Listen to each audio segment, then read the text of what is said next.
Okay, welcome everybody. This is the second round of breakout sessions. You're currently in breakout number 3, building Care of Creation Team Momentum. My name is Steve Coleman. I am going to be working with Andy Panelli, and Andy's going to rev up some slides for us. I hope you all enjoyed Bishop Stowe's talk at the beginning. I thought it was really good. He covered most of the stuff I'm going to do in my first few slides. I'm going to go very quickly through them.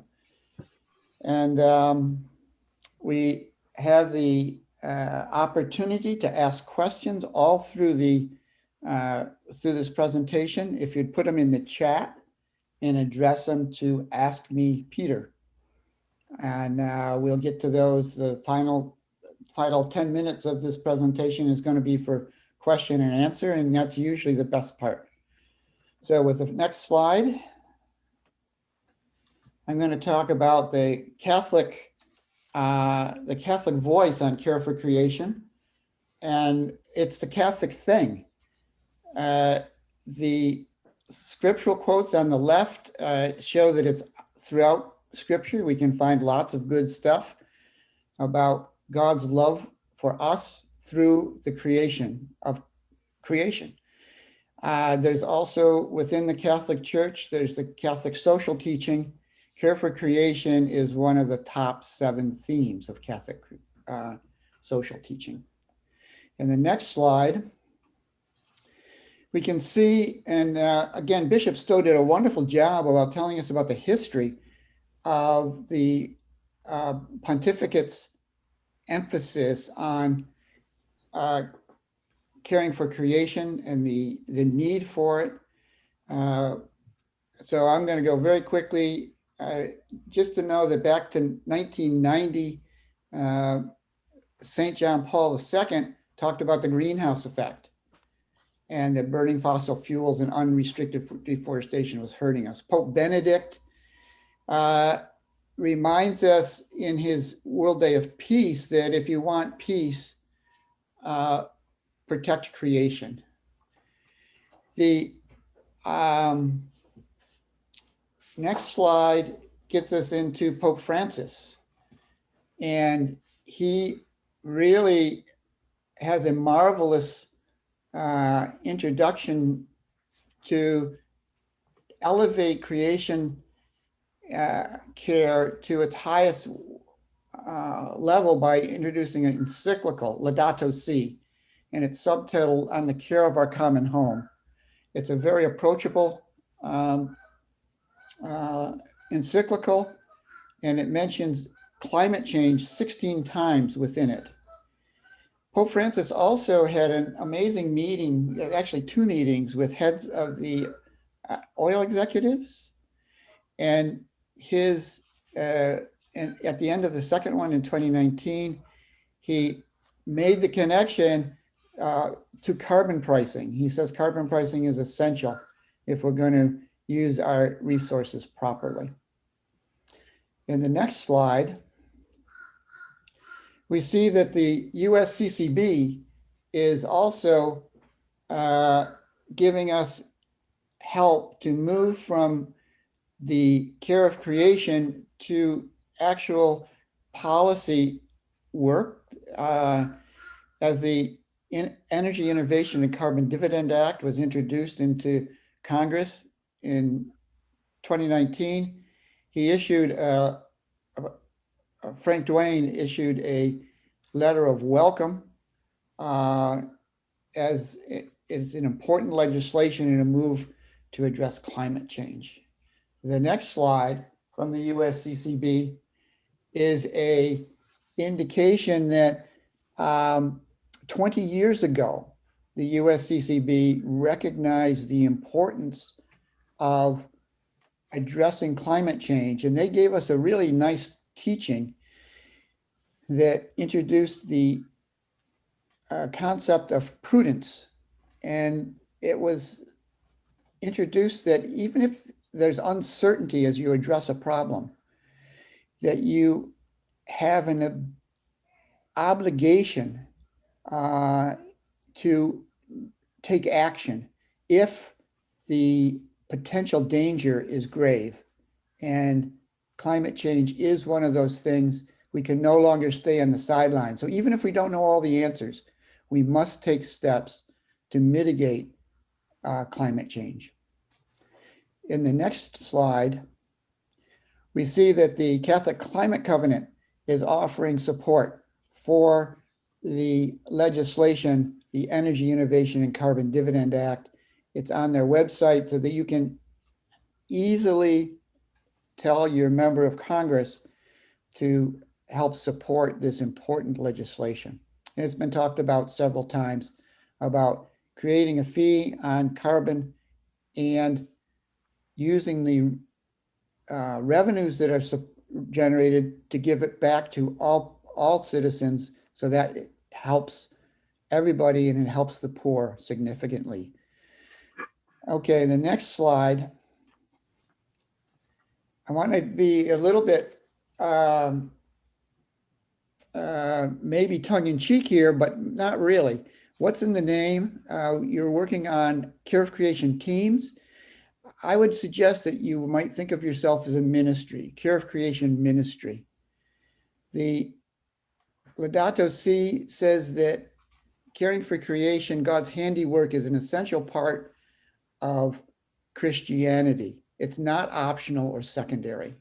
Catholic social teaching teaches us to care for creation. The idea of a team is also important because your care of creation team has to be a team. It takes a lot of people, a lot of skills. Finally, in your parish, you'll find that most everybody has a coffee and donut ministry. The question is, how many have care of creation ministries? So think about that. Next slide. It takes time. It takes time to get into establishing a team. The first is to start by educating yourself on church teachings. As you start your team off, start with broadly focused on creation care before you jump into advocacy for a given piece of legislation. The aspect of learning about your audience, what they're accepted to, and how you can work these in small ways. An important aspect of your care of creation team is to continue to build visibility. And Andy will talk about several ways to do that. Finally, reach out to other parishes and maybe collectively you can provide a loud voice into the diocese. The next slide. The idea of building your care of creation team, once again, it takes time. The first step I offer to you as potential leaders or participants in your care of creation team is prayer, personal prayer. We are approaching next Sunday Pentecost. We can see the power of the Holy Spirit on directing and forming the church. The Spirit is alive and well for us, available to us to lead us as we work with the care of creation team. I teach you a very powerful prayer, 4 words. Come, Holy Spirit, come. As you're thinking about your decisions, pray that prayer, listen for direction. Ask you to invite all people to your team. There's many different talents, and you can find creative ways to create parallel paths to have many people working at once. Ask your team members to read Laudato Si, the introduction in chapter 1. Laudato Si should be your guidebook. If it's in Laudato Si, it's fertile ground for your care of creation team. Set some goals for the team and utilize the skills and empower those who come to work with you. That's the next slide. It's a progressive activity. I talked about prayer. You should involve prayer in every step. Communication. Change the conversation within your parish. You can work toward becoming a carbon neutral parish. You can help parish families discover their carbon footprints. But both of those activities are really bridges to being able to talk about national legislation to lower carbon on a national basis. Education, lots of education opportunities, lots of different ways. Finally, advocacy. You will involve advocacy in subtle ways in every step that you take, the same way you introduce prayer. And next slide, please. Okay, I want to introduce Andy. Andy's going to take it from here and talk about his experience. Andy's working in the Chicago area. He's a retired businessman. He brings tremendous skills to this work. He offers presentations on creation care. He's worked with a lot of different creation care teams in his diocese and outside of the diocese. Andy, thank you for taking over at this point. And I rather suggest that if you do have questions, enter them into the chat for Ask Me Peter. Okay, thank you, Stephen. I appreciate the introduction, and thank you everybody for being here today. I want to share with you some of the actions that we're taking and other creation care teams in our diocese are taking to advance care for creation efforts within our network. At St. Elizabeth Seton, we've had a creation care team up and running for about 3 years. It's kind of evolved into a multi-parish creation care team. Initially, our pastor was a little bit cool on the concept, but because we've been so active, he's now one of our strongest allies. And he realizes that this is important work for the parish to stay relevant. Now, there's lots of things, as Stephen mentioned, that creation care teams can be doing. Prayer sessions, gardens, energy savings initiatives, trash pickups, tree plant. We can do lots of things, and we do those. But today, because it's a CCL conference, and because Citizens Climate Lobby is focused on carbon fee and dividend legislation, which, by the way, has been demonstrated to be the single most powerful thing we can do to try to mitigate climate change. So what we're going to do is we're going to mostly focus on how we can try to bring that into our creation care efforts to promote Catholic advocacy. Now, you're going to be hearing from Bishop McElroy later, a great man. And I want to just touch base with something he shared with me and why your creation care team work is so important. I had the benefit of talking to him, and I asked him, why aren't bishops telling priests to spend more time preaching on the theology of creation and talking about creation care and climate change? And he told me, bishops don't tell priests what to preach, and priests don't like to preach on controversial subjects. It's that simple. But he also said that it's the grassroots action by parishioners, like what's being done with creation care teams, that will get pastors speaking from the pulpit on creation care. So that is why it's so important that we continue this grassroots effort. Now, the first thing we did as a creation care team, so simple, is we started putting inserts in the Sunday bulletins, just quarter-page inserts.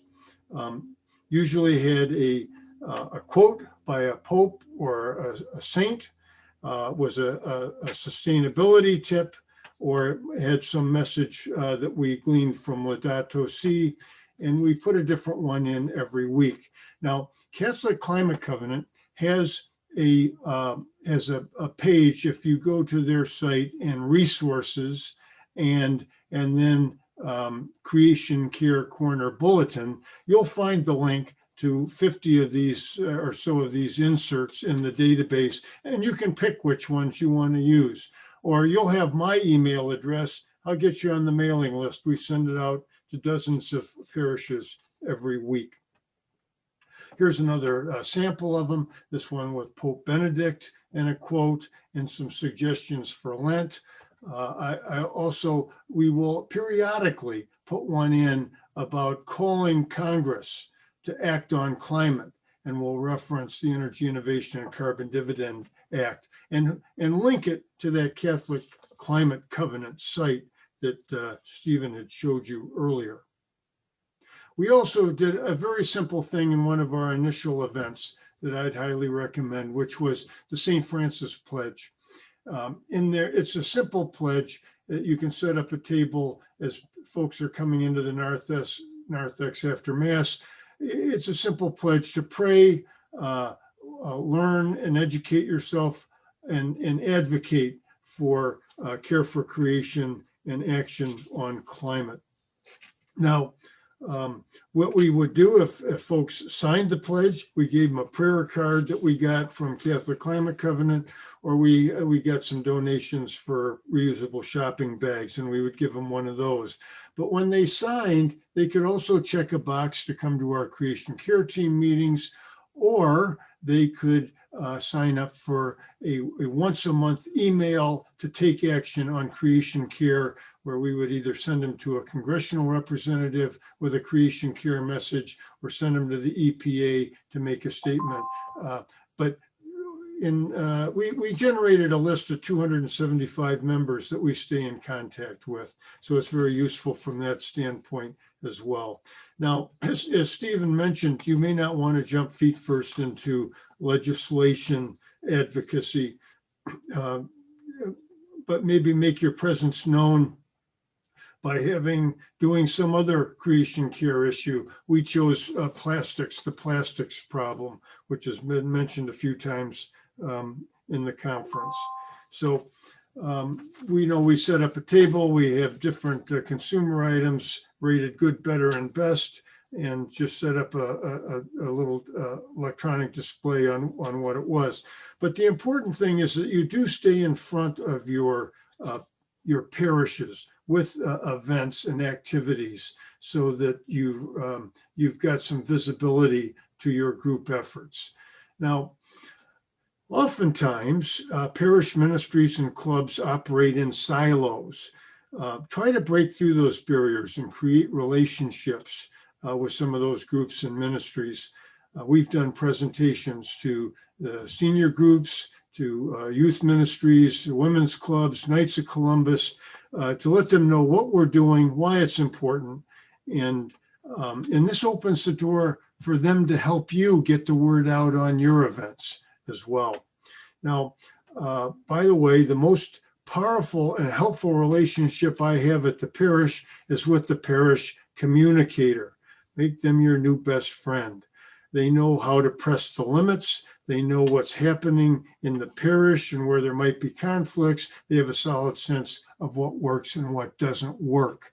So they also have valuable contacts to nearby parishes, which can be very useful.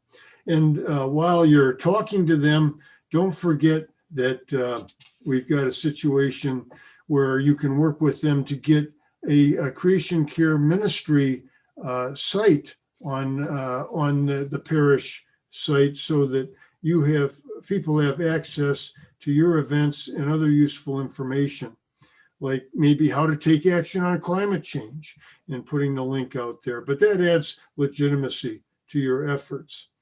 Also, we try to encourage our creation care team members to write letters to the editor. We tried, Francis Rooney spoke to this, the importance of this. So we try to both send them to secular newspapers, but we also try to focus on Catholic newspapers as well, and try to get articles in there. And that's important, especially useful to try to focus on religious themes. Now, these are some samples taking a step up to trying to get articles and Op Eds in these types of papers. This is a group from the Portland Creation Care Team and CCL members who were successful in getting it into religious themes into local newspapers, but also into religious magazines as well. Now, messaging is very important. And since not everyone thinks the same way that we do, we need to understand our audience and what values are going to resonate with them. And I'm going to reference Mitch Hescock here of the Evangelical Environmental Network. He's got some sage advice on how to communicate effectively with on creation care topics with conservative Christians. You know, children's health issues have been a real successful motivator for his audiences. And he'll lead with a simple stat like, you know, the fact that 1 in 9 children are being born prematurely because of PM 2.5 particles from burning fossil fuels. They're easy to ingest and they cause problems. Immigration issues are also something that resonate with his audiences as a motivator. He'll cite Oxfam research that shows that one person has to move every 2 seconds because of water or food scarcity due to climate change. So these can be incorporated as parts of your messaging, but overall, fundamental point is, first you got to reach people through their heart. Then you can solidify it with scriptures. Then you can tell them about the science, and then give them something to do when you're dealing with religious audiences.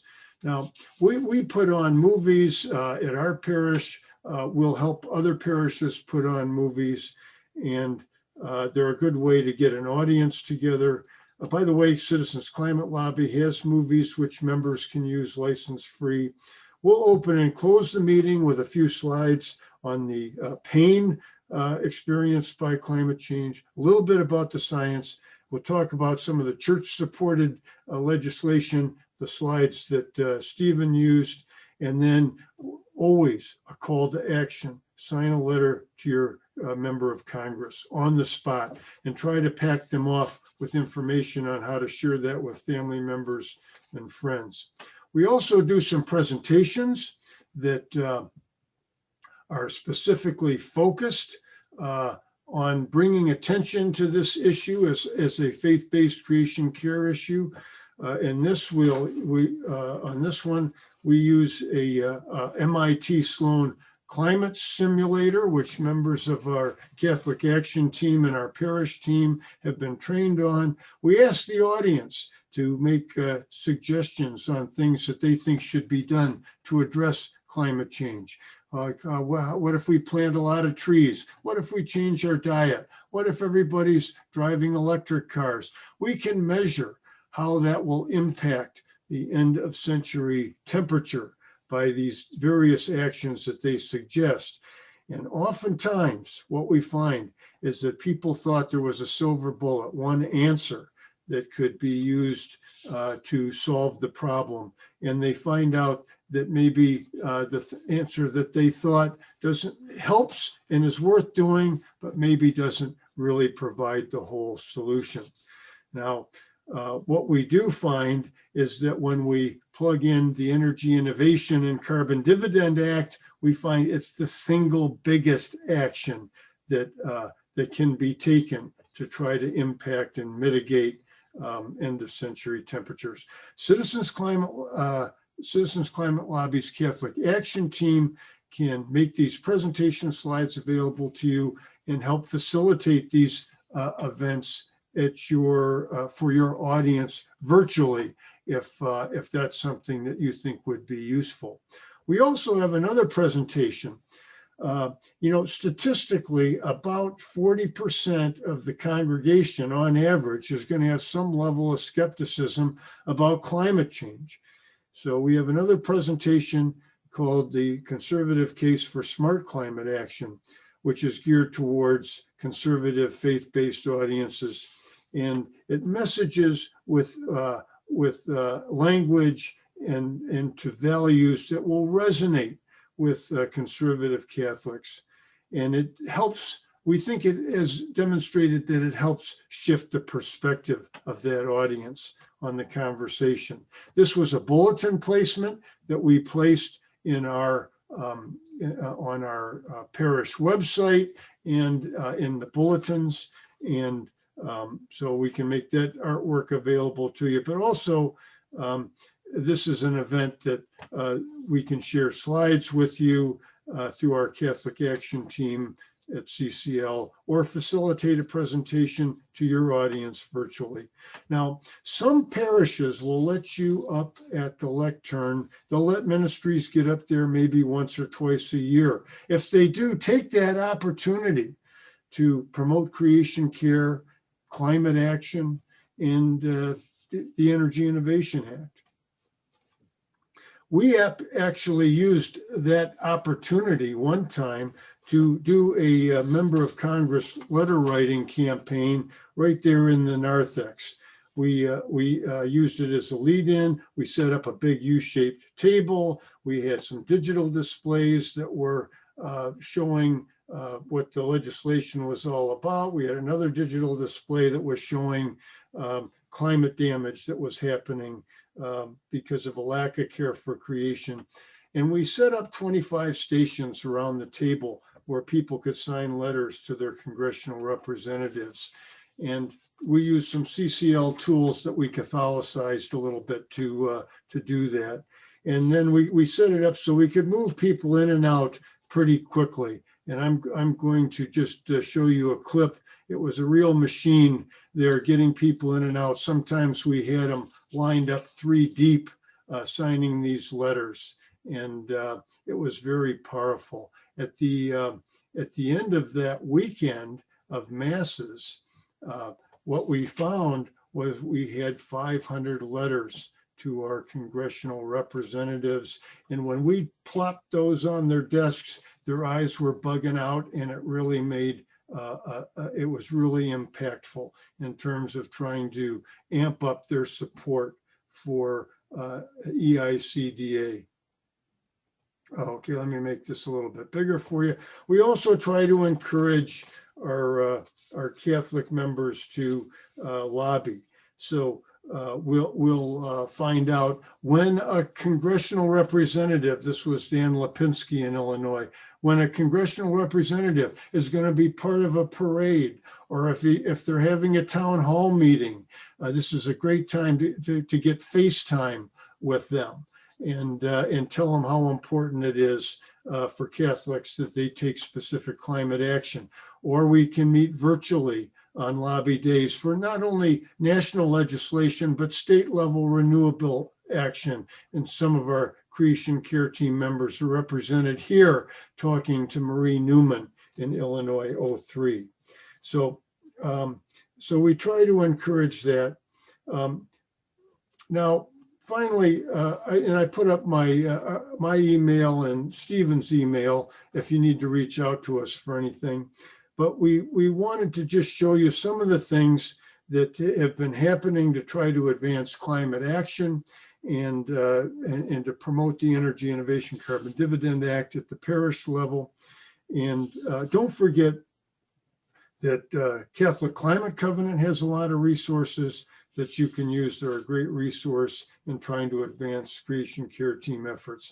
Also, you could consider joining Citizens Climate Lobby, and once you do, joining the Catholic Action Team, because we are constantly revising presentation tools and discussing event possibilities and tools that creation care teams can use to try to make an impact.